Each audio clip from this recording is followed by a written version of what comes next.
Today I wanted to discuss the connections between Lucifer and Venus, which might sound a bit confusing to some of you, but I'm going to explain in this video. Just want to remind you, if you like this kind of content, please like and subscribe to my channel, and you can look down below to see my other offerings and my other social media channels. So Lucifer is a name that in the modern world has been drenched in darkness and negative connotations, but its original meaning was actually very positive. Lucifer in Latin means the light bringer, lux meaning light and fair meaning to carry. The ancients associated this name with Venus as she appeared before dawn as the radiant morning star.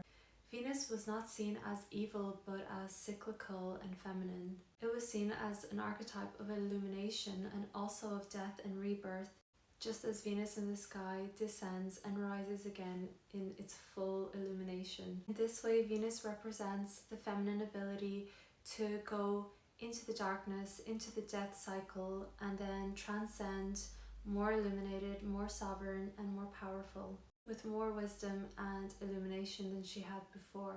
So the connection with Lucifer being associated with Satan all started with a mistranslation in the Bible.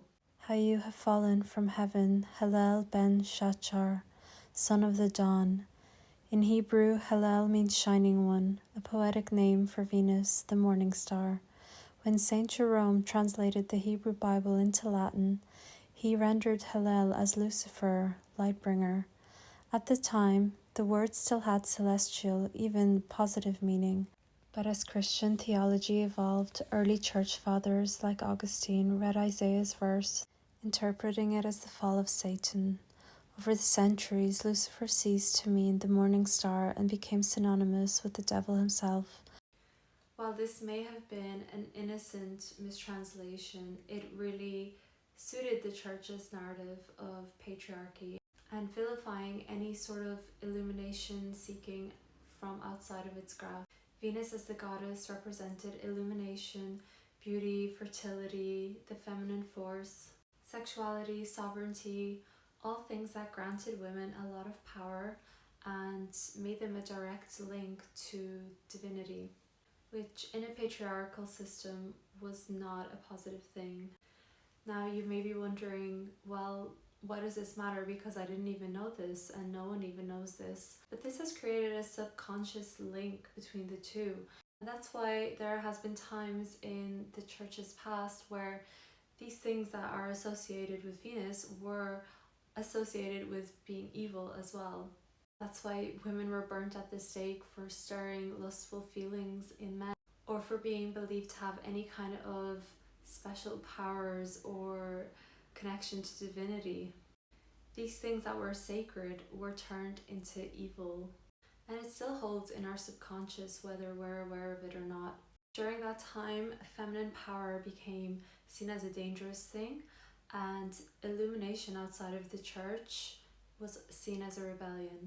Her descent into the underworld, as described in Inanna's story, was turned into a fall from heaven instead of an initiatory journey, and her return with wisdom became an act of rebellion to be punished. Sovereignty was painted as a sin, and sexuality was seen as something to be shameful of. But Venus still stands in the sky as the sovereign light bringer, untouched by any mistranslations or dogma. And this brings me to my second point, that Venus is much more than just love and beauty. Many ancient goddesses associated with Venus also represent war and even death, which are sides of the feminine that have been condemned as evil or negative. Although Venus is associated with love and beauty, she is a symbol of occult illumination. She represents the wisdom of confronting your shadows and descending into your own underworld, so that you can connect to your self-gnosis and create inner sovereignty. The inversion of Venus into Satan was a projection from the patriarchy to try and make woman's light and illumination into something dangerous and fearful, and to frighten women from their own power because they were frightened of it and the potential loss of their power. Venus is severely misinterpreted, as is the feminine, and that's because the cosmic role of the feminine is to purify. As the purifier of the impure, the feminine brings out any projections and any falsehoods to the surface. In Occult, when it is said that the feminine is passive, it's talking about an energetic quality, a polarity. It is not talking about a characteristic or a personality trait. The feminine is an absorbing, transformative, and cleansing power, and that function makes her illusory in nature. When people interact with feminine energy, they don't see her clearly because they're not meant to see her. They see a projection of their own shadows, which really connects to how Venus was mistaken for the devil, and her feminine powers were misjudged and misunderstood. It is also why darkness, which is feminine, is often seen as a negative thing, as an evil thing. But Venus tries to teach us the opposite, that descent into darkness is what brings illumination.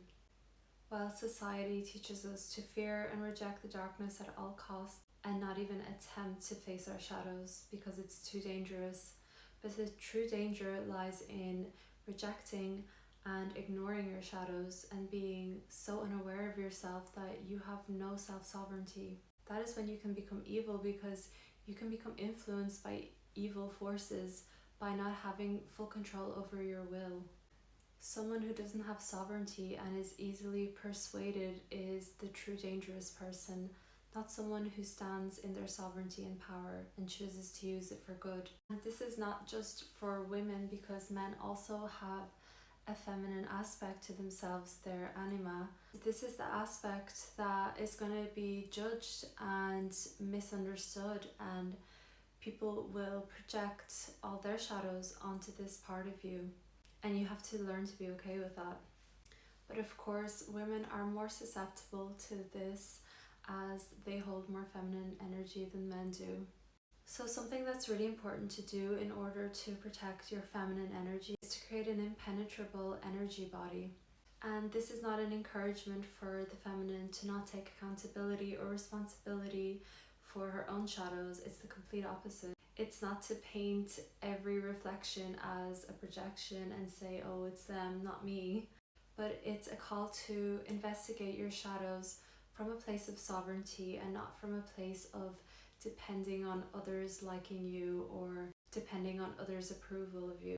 The feminine's main role is to acknowledge her shadows. That is her depth, and that is what gives her her power. And when she does, she's no longer controllable and she finds her sovereignty. Becoming aware of your shadows is a huge form of protection, because it's very hard to infiltrate someone who knows all their weaknesses and downfalls. And with projections being thrown at you, your self-gnosis needs to be really solid, and your knowledge of self must be very deep. The feminine must resist the identities that are pushed upon her. She must resist being influenced against her true will. By remaining centered and reflective, she can then send any projections back to their source, and like Venus in the sky, remain bright, sovereign, and untouchable. If you like this video, please like and subscribe. I'd love to hear your comments down below on this topic. I know it's quite a different take on Venus, so I'm very open to hearing your thoughts on the topic, even if they don't align with what I've said in this video. If you're interested in astrology readings, I have the offerings down below, and I have my Patreon where I do monthly rituals that coincide with astrological timings and the phases of nature throughout the year. I upload rituals, practices, or ritual oil recipes every month. So if you're interested in any of that, please check it out below, and I'll see you again soon. Thank you.